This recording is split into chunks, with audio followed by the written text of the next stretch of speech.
Good morning, boys and girls. Happy Fun Friday and last day of the week before spring break, whatever that means. Today we are going to read a nonfiction book. I know it's a nonfiction book because let's take a look at the title and the front cover. It's called Young Animals. Now I know this is a nonfiction book because I know it's going to teach me information.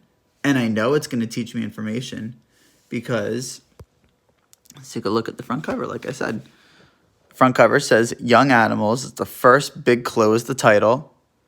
I can also look at the front at the images. I see photographs or images as we call them. If I flip the book over, are there any clues on the back? No. Sometimes there is, sometimes there's not. When we're done reading this book, we're going to answer a question that a lot of you might either know the answer to or not, but I want you to use your schema, what you already know, to make an inference. And remember, an inference is just a guess. It's just a guess that you make based on what you already know, based on your schema, and based on what you see in the book. The question we're going to answer is, why do most animals sit and wait for their eggs to hatch?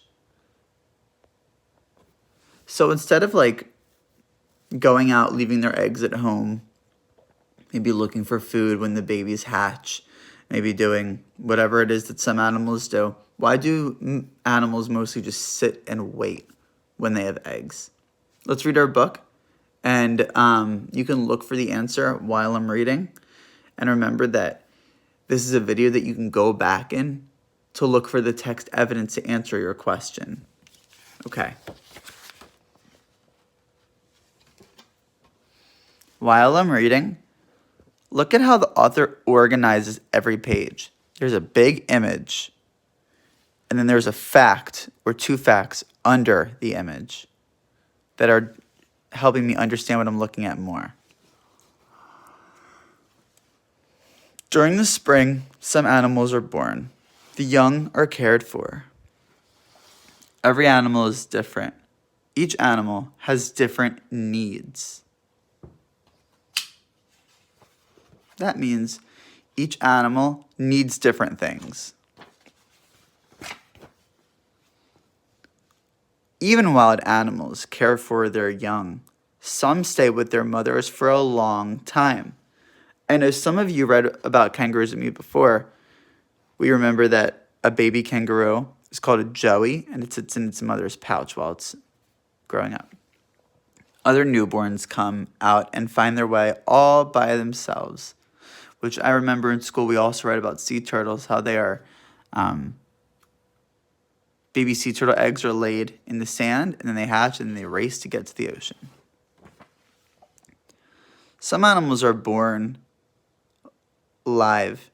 They do not hatch from eggs. Other animals hatch from eggs.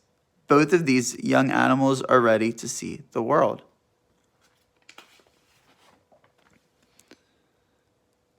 Animals need care before they are born.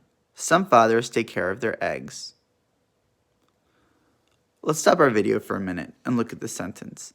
Animals need care before they are born. What does that mean? What do you think that means? Pause this video and tell someone sitting near you, what do you think this sentence means? I'm going to continue on reading. Most of the time, animals wait. That's what they do most. Why do most animals sit and wait for their eggs to hatch? The answer is not in the text, but you can use your schema, what you already know about animals, and I'm sure you guys already have a lot of information in those big brains of yours. Animals know what their newborns need. They need to learn about the world. They need to learn to take care of themselves. When they are ready, they will live on their own. And a lot of times at the end of a nonfiction book, we'll see some kind of chart or something that reminds us of information we learned. For example, this chart is all about animal names. And right here I see each type of animal that we read about and their young or their babies, what their babies are called. A bear's baby is a cub, a cat's baby is a kitten, a duck's baby is a duckling, a rabbit's baby is a bunny, a pig has a baby that's a piglet, a horse has a baby called a fowl, and a chicken has a baby called a chick. Now, I hope you enjoyed this book. I could look at pictures of young baby animals all day because they're so stinking cute. Today, we're going to answer this question: why do most animals sit and wait for their eggs to hatch? Remember, there's a couple things that you can use to answer this question other than going back in the text. Of course, I expect you to go back in this video to look for text evidence.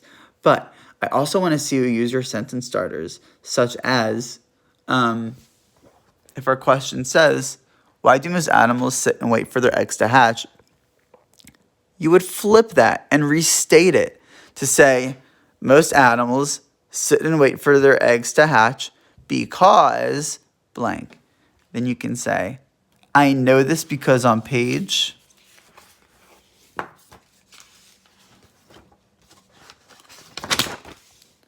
9, the text says blank. This helps me understand that most animals sit and wait for their eggs to hatch.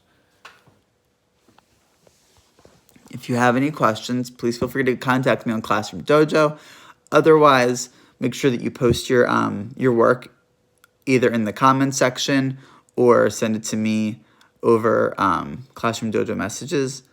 I miss you guys. Looks like we are ending week 3, I think, of quarantining. I don't even know at this point. All I know is it was so good seeing some of you yesterday on Zoom. And I hope you all have a wonderful, safe spring break. Remember to stay indoors. And I will see you after next week. Take care.